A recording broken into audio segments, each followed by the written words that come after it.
हमारी कहानी शुरू होती है एक अंधेरी रात से शहर की गलियों में।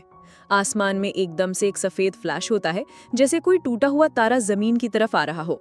और भाई ये तारा सीधा एक गेट पर आकर क्रैश होता है। बूम! एक जोरदार धमाका।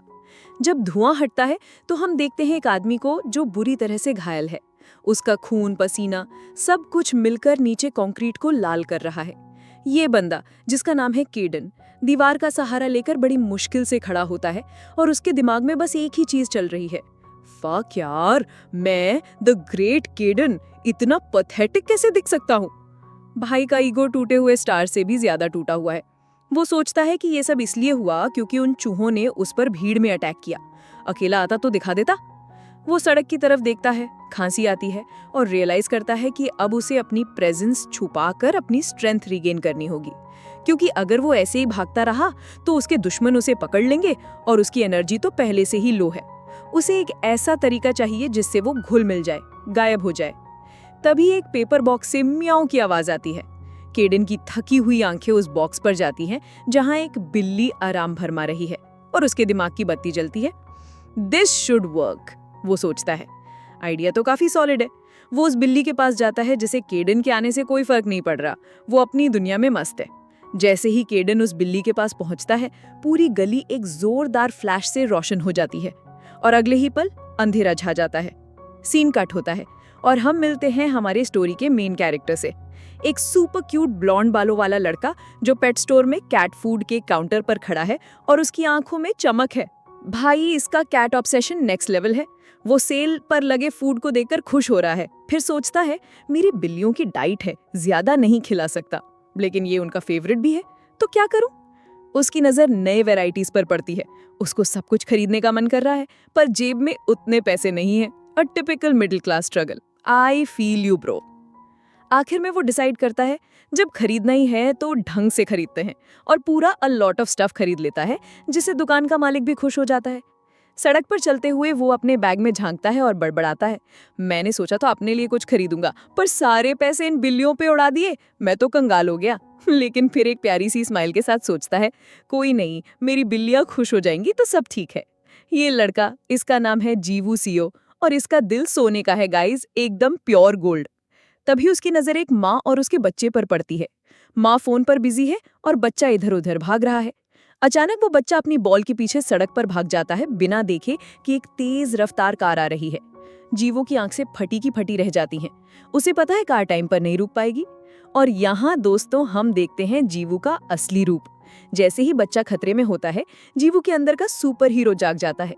सब कुछ स्लो मोशन में चला जाता है। एक पल में जीवू उस बच्चे के पास पहुंचता है, उसे अपनी गोद में उठाता है और बिजली की तेजी से उसे रोड से दूर ले जाता है। कार स्क्रीचिंग हॉल्ट पर आती है, टायर के निशान सड़क पर छोड़ जाती है। जीवू बच्चे को साइडवॉक पर रखकर राहत की सांस लेता है। लोगों की भीड़ जमा हो जाती है, सब हैरान हैं। अभी तो बच्चा वहां था, गायब कैसे हो गया? तुमने देखा क्या हुआ? ऐसी बातें हो रही हैं। जीवू समझ जाता है कि उसने अनजाने में अपनी एबिलिटी यूज कर ली है। वो बच्चे के पास बैठकर उसे चेक करता है और कहता है, तुम डर गए थे ना, मैं तुम्हारा बड़ा भाई हूँ। तभी बच्चे की माँ उसे बुलाती है।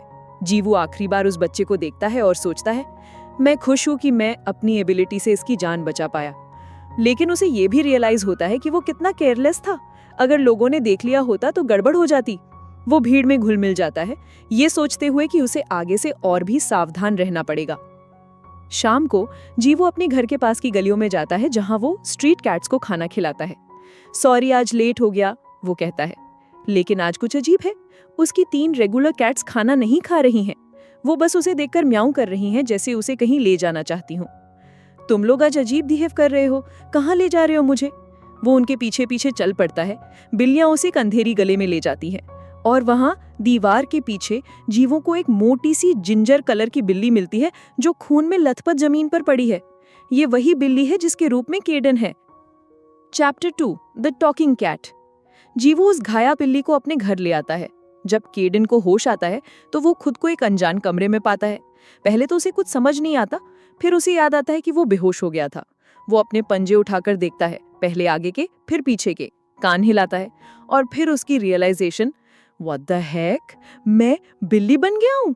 उसे याद है कि उसने एक बिल्ली के शरीर में घुसने की कोशिश की थी और वो सफल भी हो गया था। तभी कमरे में जीवू आता है और खुशी से कहता है, ओ तुम उठ गए, मैं तो डर ही गया था। जब तुम मुझे मिले तुम पूरे खून से सने हुए थे, मुझे लगा तुम मर गए हो। केडन मन में सोचता है, ये कैसा सिंपल माइंडेड बच्चा है, इसने मुझे बेहोश हालत में अपने घर उठा लाया। जीवू अचानक कुछ याद करके कमरे से बाहर भागता है और 2 कटोरा में खाना लेकर वापस आता है, एक में दूध और एक में कैट फूड। तुम्हें बहुत भूख लगी होगी, ये खाओ, इससे तुम जल्दी ठीक हो जाओगे। केडन उन कटोरों को ऐसी शक्ल से देखता है जैसे उसे जहर दे दिया गया हो। गुस्से में वो सोचता है, इसकी हिम्मत कैसी हुई मुझे द ग्रेट केडन को बिल्ली का खाना देने की। जी वो बेचारा मासूमियत से कहता है, खाओ ना, बहुत टेस्टी है। केडन का पेट ऑन द अदर हैंड उसके ईगो से अग्री नहीं करता। गुड़ गुड़ गुड़, भूख से उसकी हालत खराब है। बड़ी नफरत से वो बोल की तरफ बढ़ता है, ये सोचते हुए कि उसके पास कोई ऑप्शन नहीं है, उसे अपनी ताकत वापस पाने के लिए खाना तो पड़ेगा ही। जैसे ही वो दूध पीना शुरू करता है, जीवू उसे अचानक से गोद में उठा लेता है। देखता हो तुम लड़का हो या लड़की। अब भाई केडन का गुस्सा 7वें आसमान पर। मेंटली वो चिल्लाता है, तेरी हिम्मत कैसी हुई मुझे हाथ लगाने की साले, मैं तेरे गंदे कान अपने पंजों से साफ कर दूंगा। जीवू को अचानक एक भारी मेल वॉइस सुनाई देती है। उसे लगता है शायद उसमें टीवी बंद करना भूल गया, लेकिन केडन फिर से चिल्लाता है, मुझे नीचे उतार अभी के अभी। इस बार जीवू की फट जाती है। वो डर के मारे केडन को नीचे छोड़ देता है और दूर जाकर खड़ा हो जाता है। बिल्ली बिल्ली बोल रही है, वो कांपते हुए कहता है। Chapter 3 the fat cat's despair. Kaiden अपनी जीभ से "त्स" करता है। इतना शोर क्यों मचा रहा है, चुप हो जा। वो जीव को ऑर्डर देता है, इस बात को कंफर्म करते हुए कि हाँ बिल्ली सच में बोल रही है। जीव डर से कांप रहा है। काइडन उसके पास जाता है और पूछता है, तेरा नाम क्या है। जीव इतना डरा हुआ है कि उसे समझ ही नहीं आता। तो क्या, वो पूछता है। काइडन अपना पेशेंस खो देता है। अपने पंजे बाहर निकालकर वो धमकी देता है, क्या तू चाहता है कि मैं रिपीट करूं? सहयो सहयो जीव। जीव फटाफट अपना नाम बताता है। ठीक है जीव, वो कुर्सी इधर ला। काइडन ऑर्डर देता है। जीव बिना कोई सवाल किए तुरंत कुर्सी लाकर उसके सामने रख देता है। काइडन को उस छोटी सी कुर्सी पर चढ़ने में भी मेहनत करनी पड़ती है। वो हाँफते हुए सोचता है कि इस नए शरीर की आदत डालना कितना मुश्किल है। कुर्सी पर वो इंसानों की तरह बैठ जाता है, जो जीव को थोड़ा क्यूट लगता है। लेकिन अगले ही पल काइडन अपने पंजे निकालकर जीव की शर्ट पकड़ लेता है। अगर तूने मेरे बारे में किसी को बताया तो मैं तुझे जान से मार दूंगा, वो धमकाता है। पर जैसे ही वो घूमता है, उसकी नजर आईने पर पड़ती है। आईने में उसे एक मोटा फ्लफी जिंजर कैट दिखता है। काइडन का मुंह खुला का खुला रह जाता है।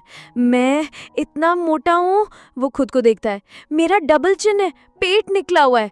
उसके दिमाग में तूफान आ जाता है। मैं एक मोटा बिल्ला बन गया हूँ। ये रियलाइजेशन उसके लिए इतना बड़ा सदमा था कि वो दुख के मारे चीखता है और बेहोश हो जाता है। द ग्रेट काइडन एक मोटा बिल्ला, इससे बुरा और क्या हो सकता है। जीव डर जाता है, उसे लगता है काइडन मर गया है। वो उसे हिलाने लगता है। मिस्टर कैट उठो, मर मत जाना। होश आने पर काइडन गुस्से में जीव को दूर रहने को कहता है। मैं बेहोश नहीं हुआ था, बस थोड़ा इमोशनल हो गया था। अब भाई इतना बड़ा गुंडा अपनी डबल चिन देखकर फेंट हो जाए तो इमोशनली होगा ना। काइडन फिर से आईने के सामने जाकर अपनी इस शेमफुल स्टेट को देखता है। वो इस बात से परेशान है कि उसकी सारी ताकत रिकवर होने तक उसे इसी मोटू बिल्ले के रूप में रहना पड़ेगा। जीव अब थोड़ा नॉर्मल होकर स्कूल के बच्चे की तरह हाथ उठा के पूछता है, मिस्टर कैट आप बिल्ली होकर बोलते कैसे हो? मुझे काइडन बुलाओ। और मैं बोलता हूँ क्योंकि मैं इंसान हूँ, टेम्परेरीली इस कैट के फॉर्म में। जीव के लिए ये सब प्रोसेस करना बहुत मुश्किल है। इंसान बिल्ली में बदल गया? काइडन उसे कहता है कि उसे डिटेल्स जानने की जरूरत नहीं है, ये बहुत कॉम्प्लिकेटेड है। पर जीव के दिमाग में हजारों सवाल हैं। आप बिल्ली क्यों बने? आप घायल क्यों थे? काइडन उससे साफ साफ मना कर देता है, ये तेरे काम की बात नहीं है। तभी काइडन के पेट से फिर से गुड़गुड़ाने की आवाज आती है। जीव फौरन उसके सामने कैट फूड का कटोरा रख देता है। काइडन गुस्से से उसे देखता है। मैंने कहा ना मैं इंसान हूं, फिर भी तू मुझे कैट फूड दे रहा है। जीव आराम से समझाता है, आप अभी बिल्ली के शरीर में हो और इंसानों का खाना कैट्स के लिए अच्छा नहीं होता। आप घायल भी हैं, इससे आराम मिलेगा। ये कहकर जीव बाकी बिल्लियों को खाना खिलाने बाहर चला जाता है। काइडन को रियलाइज होता है कि बच्चा तो सही कह रहा है, उसे अपनी स्ट्रेंथ जल्दी से जल्दी वापस पानी है और उसके लिए ये डिस्गस्टिंग कैट फूड खाना जरूरी है। वो रिलक्टेंटली बोल के पास जाता है और एक छोटा सा बाइट लेता है और वाह, ये तो बहुत डिलीशियस है। उसे इतना पसंद आता है कि वो रुक ही नहीं पाता। वो पूरा कटोरा साफ कर देता है। खाने के बाद वो गिल्ट में सोचता है, द ग्रेट काइडन ने कैट फूड इतने मजे से खाया। नहीं, ये मैंने नहीं, इस मोटू बिल्ली ने खाया है। भाई denial is a river in Egypt, right? Chapter 5 the weight and the diet plan. रात में जीव कहता है कि उसे थोड़ी देर के लिए बाहर जाना है, वेटनरी क्लिनिक, कल के लिए कैट फूड खत्म हो गया है। इतनी रात को काइडन डाउट से पूछता है। जीव एकदम से क्यूट पपी फेस बनाकर पूछता है, क्या आप मेरे साथ चलोगे प्लीज? मुझे अकेले डर लगता है, क्या पता मैं किसी को आपके बारे में बता दूं। भाई ये लड़का मैनिपुलेटिव भी है। काइडन समझ जाता है कि जीव उसे ब्लैकमेल कर रहा है। ठीक है चल, तुझ पर नजर रखनी पड़ेगी तो बहुत रिस्की है, काइडन कहता है प्रिटेंड करते हुए कि वो मजबूरी में जा रहा है। जीव उसे उठाकर अपने जैकेट के अंदर छुपा लेता है। काइडन पहले तो चिल्लाता है, मुझे इस ह्यूमिलेटिंग तरीके से बाहर नहीं जाना, लेकिन जीव की जैकेट की गर्मी और उसके चलने का रिदमिक मोशन उसे अजीब सा आराम देता है।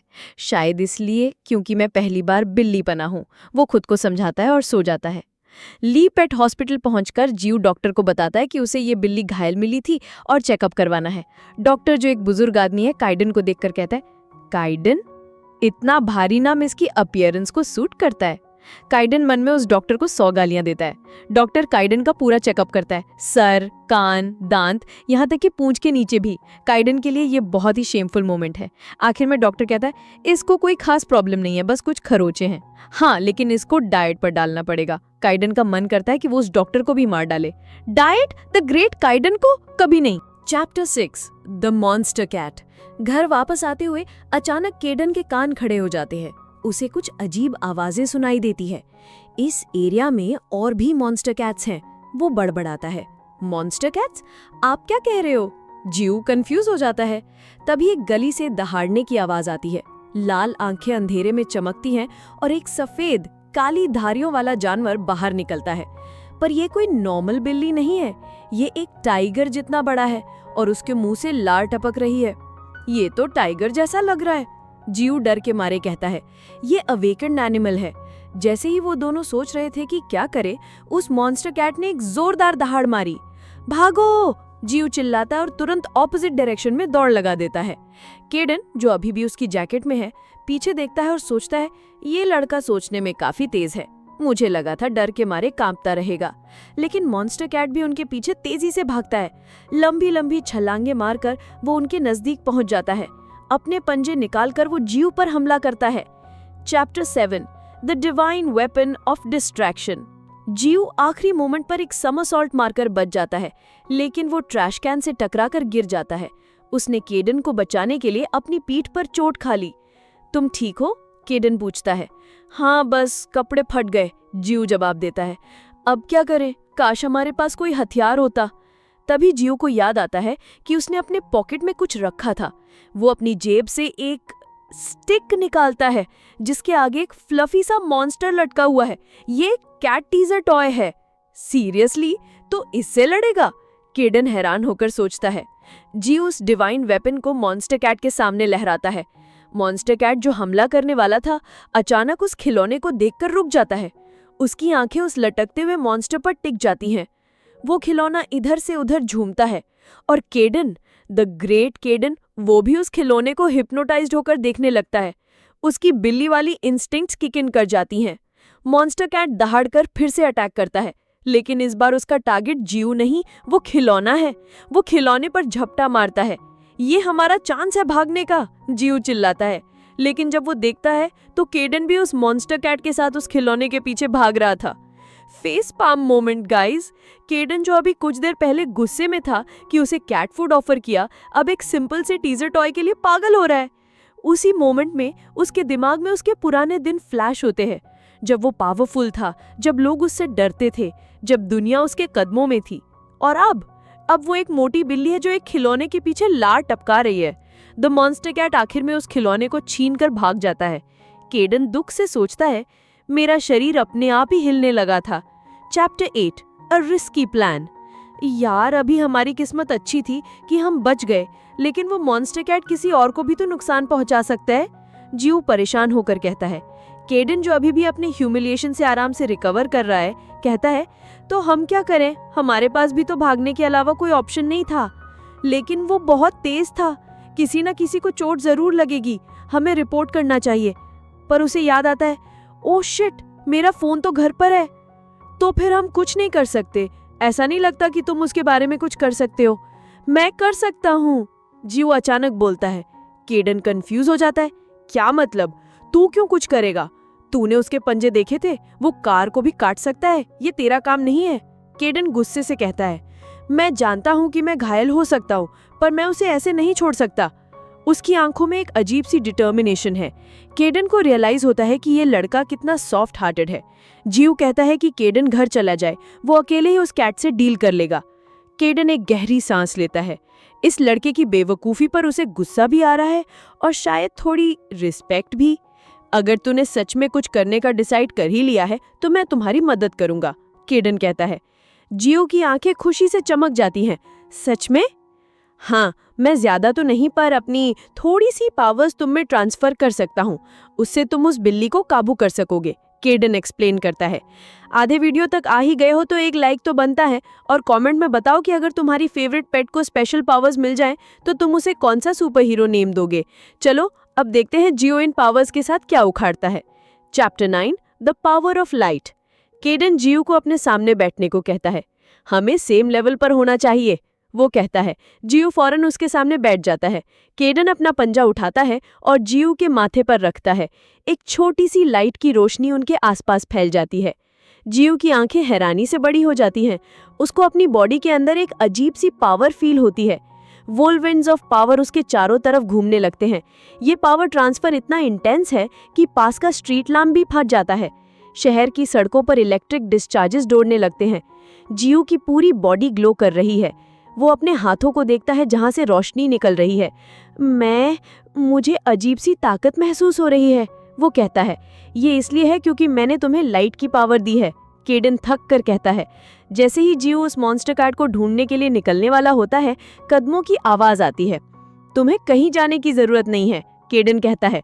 वो यहीं आ गया है। मॉन्स्टर कैट उनके सामने खड़ा गुर्रा रहा था। जियो तुरंत केडन के आगे खड़ा हो जाता है। पीछे रहो, ये खतरनाक हो सकता है। केडन मन में मुस्कुराता है। उसे रियलाइज होता है कि ये लड़का बिल्कुल भी नहीं डर रहा, जबकि एक नॉर्मल इंसान इतनी पावर मिलने के बाद भी मॉन्स्टर के सामने कांपता। जियो उस बिल्ली को पहचान लेता है। ये वही बिल्ली है ना जो कुछ दिन पहले मेरे घर आई थी, वो उससे पूछता है। पागल है क्या? इसे लगता है ये बिल्ली इसकी बात समझ रही है। मॉन्स्टर कैट जियो पर झपटा मारता है। केडन डर से चिल्लाता है, जियो जल्दी छुपो, लेकिन जियो अपनी लाइटनिंग फास्ट स्पीड का इस्तेमाल करके उसके हमले से आसानी से बच जाता है। केडन ये देखकर हैरान है। उसे रियलाइज होता है कि ये जियो उसकी दी हुई पावर का यूज ही नहीं कर रहा है, बल्कि वो सिर्फ अपनी स्पीड से उसे अटैक्स कर रहा है। ये लड़का उसके मूवमेंट्स को पढ़ रहा है, केडन आश्चर्य से सोचता है। ये कैसे पॉसिबल है? एक नॉर्मल इंसान इतनी तेजी से रिएक्ट नहीं कर सकता। जियो लगातार मॉन्स्टर कैट के हमलों से बचता रहता है, अपनी स्पीड और एजिलिटी का पूरा इस्तेमाल करते हुए। केडन जो ये सब देख रहा है, समझ जाता है कि ये लड़का कोई आम इंसान नहीं है। ये मेरी दी हुई पावर्स बिल्कुल यूज नहीं कर रहा है, केडन सोचता है। ये सिर्फ अपनी स्पीड से उसे थका रहा है। जियो मौके का इंतजार कर रहा है। वो उस पावर को वेस्ट नहीं करना चाहता जो केडन ने उसे दी है। वो सही वक्त का इंतजार करता है और फिर वो वक्त आ जाता है। एक और हमले से बचते हुए वो दीवार से पुश ऑफ करके हवा में उछल जाता है। ये मूवमेंट, ये मेरी दी हुई पावर नहीं है, केडन शॉक में सोचता है। जियो हवा से नीचे मॉन्स्टर कैट पर अटैक करने के लिए आता है। ये बच्चा स्पीड और एजिलिटी से भरा हुआ है, केडन को आखिरकार समझ आता है। मुझे माफ कर देना। जियो अपने हाथों से लाइटनिंग रिलीज करता है, केडन की दी हुई पावर। एक जोरदार धमाका होता है और पूरी गली रोशनी से भर जाती है। जब रोशनी कम होती है तो मॉन्स्टर कैट बेहोश पड़ा होता है, लेकिन कुछ अजीब होता है। उसका शरीर छोटा होने लगता है और कुछ ही सेकंड्स में वो एक नॉर्मल प्यारी सी बिल्ली में बदल जाता है। मुझे पता था ये तुम ही हो, जियो खुशी से कहता है। तभी कहीं दूर एक ग्रे बालों वाला आदमी अपने फोन को देख रहा होता है। ये डॉक्टर डिलेन है। वो बड़बड़ाता है, अजीब है, डिवाइस दिखा रहा था कि मेरा सैंपल यहीं कहीं है, पर अब सिग्नल नहीं मिल रहा। उसे लगता है कि उसे सैंपल पर लगे सील को जबरदस्ती एक्टिवेट करना पड़ेगा, भले ही इससे ब्लड हाउंड्स अलर्ट हो जाएं। उसकी आंखें लाल हो जाती हैं और उसके आसपास अजीब सी स्कारलेट एनर्जी फैलने लगती है। चैप्टर 11 में जीवो और काइडन उस ठीक हो चुकी बिल्ली को घर ले आते हैं। जीवो उसकी मरहम पट्टी करता है। अब ठीक है ना, वो काइडन से पूछता है। हाँ, बस थोड़ा स्ट्रेस में है, काइडन जवाब देता है। वो दोनों सोती हुई बिल्ली को देखते हैं और काइडन सोचता है, ये कैसे हो सकता है कि एक नॉर्मल कैट ऐसे मॉन्स्टर में बदल जाए? शायद ये अवेकन्ड है। तभी उसे डॉक्टर डीलेन की याद आती है और वो समझ जाता है कि वो बहुत बड़े खतरे में है। मिस्टर काइडन, जीवू अचानक कहता है, जो मैंने अभी फाइट में किया वो मेरी सुपर स्पीड, प्लीज इसके बारे में किसी को मत बताना। काइडन उसे अजीब सी नजर से देखता है।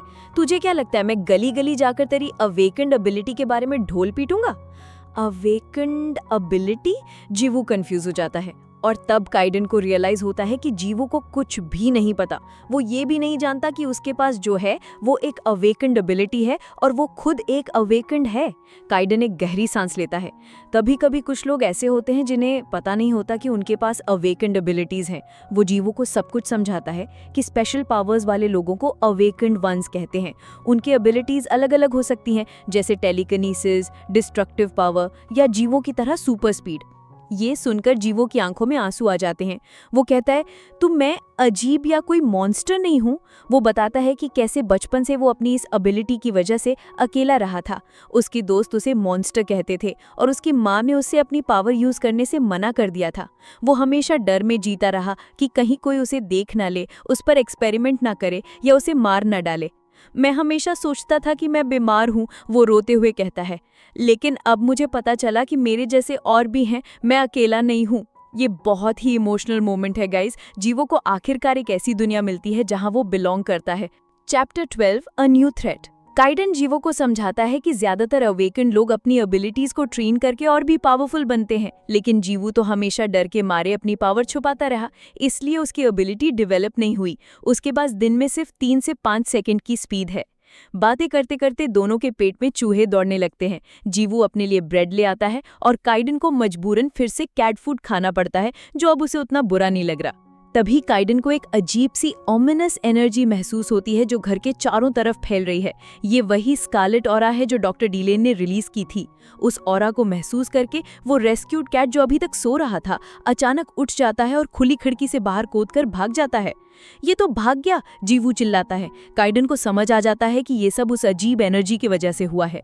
मुझे उसे ढूंढना होगा, अगर उसने फिर से किसी पर हमला कर दिया तो। जीवू अपनी कैप पहनकर जाने के लिए तैयार हो जाता है। काइडन उसे रोकने की कोशिश करता है। बेवकूफ मत बन, इस बार तुम उसे हैंडल नहीं कर पाओगे। लेकिन जीवू नहीं मानता। मैं सिर्फ दूसरों के लिए परेशान नहीं हूँ, मैं उस बिल्ली के लिए भी परेशान हूँ। मैं उसे चोट नहीं पहुंचने दे सकता, वो कहता है। काइडन फिर से उसकी काइंडनेस से इंप्रेस हो जाता है। फाइन, मैं भी तुम्हारे साथ चलता हूँ, वो कहता है। मुझे भी जानना है कि वो बिल्ली ऐसी क्यों बनी और ये ऑमिनस एनर्जी मुझे भी परेशान कर रही है। Chapter 13, the chase. Jeevu Kaiden को अपनी जैकेट में लेकर तेजी से सड़कों पर दौड़ने लगता है। उसकी स्पीड अब पहले से बेहतर है। काइडन उसे समझाता है कि स्पीड के साथ साथ उसकी दूसरी एबिलिटीज जैसे नर्वस सिस्टम और कॉग्निटिव एबिलिटीज भी डेवलप हो रही हैं। बेसिकली वो एक कंप्लीट पैकेज बन रहा है। काइडन अपनी कैट सेंस से उस ऑमिनस ऑरा को ट्रैक करता है और जीवू को रास्ता बताता है। लेफ्ट मोड़ो, वो कहता है। सीधे जाते रहो, वो बताता है कि ये ऑरा किसी अवेकेंड से जुड़ी है और वो मॉन्स्टर कैट सीधा उसकी तरफ भाग रहा है। उन्हें जल्द ही कुछ करना होगा। Chapter 14, the experimenter. वो एक अंधेरी गली में पहुंचते हैं जहां वो मॉन्स्टर कैट थककर मुश्किल से चल रहा है और उसके सामने खड़ा है डॉक्टर डीलेन। तो तुम मेरे ऑर्डर पर आ ही गए, लेकिन तुम्हारी हालत ऐसी क्यों है? तुम स्पेशल केज से ऐसी हालत में तो नहीं भाग सकते थे? कैट डर से उस आदमी को देखता है। उसे याद आता है कि कैसे डीलेन उस पर एक्सपेरिमेंट करता था। वो गुस्से में गुर्राता है। ओह, तुम मुझे धमकी दे रहे हो? लगता है एक्सपेरिमेंट के दौरान लगाई गई सील टूट गई है। तुम पहले से ज्यादा स्ट्रांग हो गए हो। लगता है तुम अवेकन हो गए हो। जीवू और काइडन दीवार के पीछे से ये सब देख रहे हैं। चुप हो जाओ, काइडन कहता है। वो आदमी एक अवेकेंड है। डीलेन जो एक पावरफुल साइकोकिनेटिक है, उस बिल्ली को अपने पावर से टॉर्चर करने लगता है। वो उसे हवा में उठाकर दीवार पर पटक देता है। बस इतना ही? तुम्हारी अवेकेंड पोटेंशियल की यही लिमिट है? वो डिसअपॉइंट होकर कहता है। जीवू ये सब देखकर गुस्से में आ जाता है। मैं उसे बचाने जा रहा हूँ, वो कहता है। पागल मत बन, काइडन चिल्लाता है। ये आदमी बहुत पावरफुल है। तुम्हें लगता है ये वैसा ही होगा जैसा उस कैट के साथ हुआ था? ये एक अवेकेंड है, वो तुम्हें मार डालेगा। काइडन उसे समझाने की कोशिश करता है कि ये फाइट वो नहीं जीत सकता। जीवू ने अभी अभी अवेकेंड वर्ल्ड के बारे में जाना है और डीलेन जैसे एक्सपीरियंस्ड और रूथलेस अवेकेंड से लड़ना सुसाइड जैसा है। लेकिन जीवू नहीं सुनता। मैं उसे लड़ने नहीं जा रहा हूँ, मैं सिर्फ उस बिल्ली को बचाने जा रहा हूँ। तुम्हारी स्पीड तेज हो सकती है, पर एक अवेकेंड का परसेप्शन नॉर्मल इंसानों से बहुत ज्यादा होता है। वो तुम्हें देख लेगा। जीवू मुस्कुराता है। मैं जानता हूँ आपको मेरी चिंता है, जिससे काइडन और भी इरिटेट हो जाता है, लेकिन मैं इस बिल्ली को बचाना चाहता हूँ। काइडन को समझ आ जाता है कि ये लड़का नहीं मानेगा। वो एक प्लान बनाता है। वो जीवू को कहता है कि उसे डीलेन को डिस्ट्रैक्ट करना होगा, और जैसे ही डीलेन का ध्यान हटेगा, जीवू अपनी फुल स्पीड यूज करके बिल्ली को उठाकर भाग जाएगा। पर इसका मतलब ये है कि जीवू के पास भागने के लिए स्पीड नहीं बचेगी। ये एक ऑल और नथिंग प्लान है। जीवू प्लान के लिए तैयार हो जाता है। वो अपनी एबिलिटी एक्टिवेट करता है। डीलेन जो उस बिल्ली को उठाने ही वाला था, अचानक अपने सामने जीवू को पाता है। ये बच्चा कहाँ से आ गया? डीलेन शॉक में सोचता है। जीवू फौरन उस बिल्ली को उठाता है। तेरी हिम्मत कैसी हुई मेरे एक्सपेरिमेंट में दखल देने की? डीलेन गुस्से में अपनी साइकोकिनेटिक पावर से उस जगह पर हमला करता है जहां पर जीवू अभी खड़ा था, लेकिन वहां कोई नहीं है। जीवू और बिल्ली दोनों गायब हो चुके हैं। डीलेन हैरान होकर इधर उधर देखता है। वो कहाँ गया? अभी तो यहीं था। उसको लगता है कि ये जरूर ब्लड हाउंड्स का काम है और वो वहां से भाग जाता है। गली के दूसरे कोने में जीवू और काइडन उस रेस्क्यूड कैट के साथ सेफली खड़े हैं। हमने कर दिखाया, जीवू खुशी से कहता है।